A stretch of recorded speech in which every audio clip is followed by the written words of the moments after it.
Waxaa jiri jiray wiil aad iyo aad ugu daalay inuu aqriyo fariinta ay gacalisadiisa u soo dirto. Maxaa yeelay had iyo jeer waxay dhihi jirtay waan ku jecelahay, waan kuu xiisay. Badanaa fariimaheeda muusan aqrin jirin.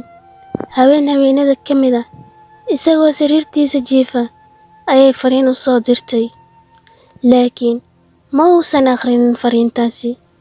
Wuu iska indha tiray, wuuna ka seexday. Markuu waagu baryay subaxii ayaa waxaa soo wacay saaxiibtiisa hooyadeeda iyadoo u oynaysa ciirsi la'aan. Waxayna u sheegtay in saaxiibtiisii la dilay.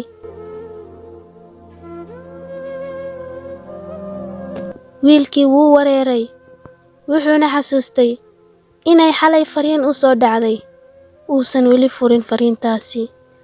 Waa uu furay oo aqriyay.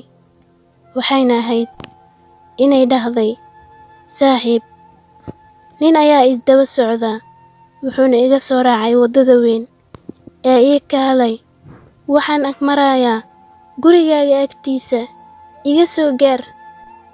Laakiin ugu dambeyntii way weyday qof caawiya. Halkaas ayaana lagu dilay. Mid waa iga dardaaran, weligaa ha iska indha tirin qof adiga ku jecel oo ku daryeelaya. Maxaa yeelay maalin maalmaha ka mid ah waxaad ogaan doontaa inaad dayax lumisay adigoo xidigaha tirinaya.